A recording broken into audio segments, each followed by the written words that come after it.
Soyez les bienvenus dans cette nouvelle édition des actualités du passé. Nos différents sauts dans le temps vont nous amener à explorer des événements qui ont eu lieu un 30 mai.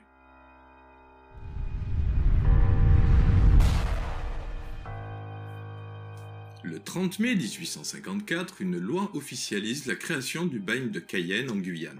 3000 condamnés y ont déjà été envoyés dans les 2 années précédentes. Fondé en 1852 sous Louis-Napoléon Bonaparte, ce bagne était situé sur l'anse du Chaton, non loin de la pointe de Buzaré, à Cayenne, en Guyane française.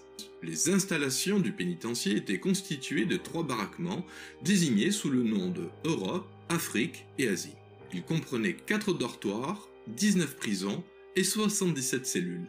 Le bagne de Cayenne fut employé dans un premier temps pour recevoir des prisonniers politiques opposés au Second Empire. À partir de 1885, la peine de déportation s'étend à l'ensemble des délinquants récidivistes.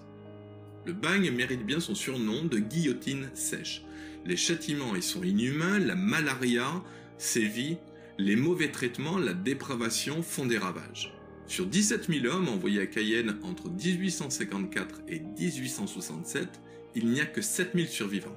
On l'oublie souvent, mais il y eut à peu près 1000 femmes au bagne. Les bagnards sont employés soit dans les travaux publics, ou soit au service de particuliers. Les conditions sanitaires y sont si déplorables que l'espérance de vie d'un condamné ne dépasse pas les 3 à 5 ans. Les infections sexuellement transmissibles y sont très répandues, car des relations sexuelles se pratiquent entre certains bagnards. De plus, quotidiennement, des bagarres éclatent, et bien souvent, elles sont fatales pour l'un des protagonistes. Mais le pire, c'est lorsque la nuit tombe. C'est la chasse gardée des prisonniers. En effet, les surveillants ne rentrent plus dans les cases. C'est donc le royaume des caïds, et on a intérêt de savoir à côté de qui on dort. C'est à ce moment-là qu'ont lieu les règlements de compte. Après avoir purgé leur peine, les transportés sont assignés à résidence en Guyane pour un temps équivalent à leur peine. Par contre, si leur peine est supérieure à 8 ans, ils sont définitivement interdits de tout retour en métropole. Si le bagne fut officiellement supprimé en 1938, ce n'est qu'en 1953 que les derniers forçats rentrèrent en métropole.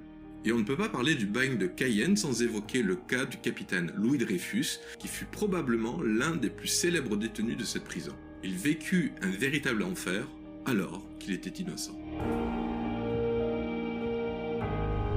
En bref, les autres événements du 30 mai. Gun Marie Fredriksson est née le 30 mai 1958. C'est une chanteuse suédoise. Elle est la cofondatrice du groupe Roxette. François-Marie Arouet, dit Voltaire, est mort le 30 mai 1778 à l'âge de 83 ans. C'est un écrivain et philosophe français qui a marqué le XVIIIe siècle. Il est également le représentant le plus connu de la philosophie des Lumières. C'est un 30 mai 1640 à Anvers que décède le peintre baroque flamand Pierre Paul Rubens. Et enfin, le 30 mai 1431, Jeanne d'Arc est mise à mort sur un bûcher à Rouen.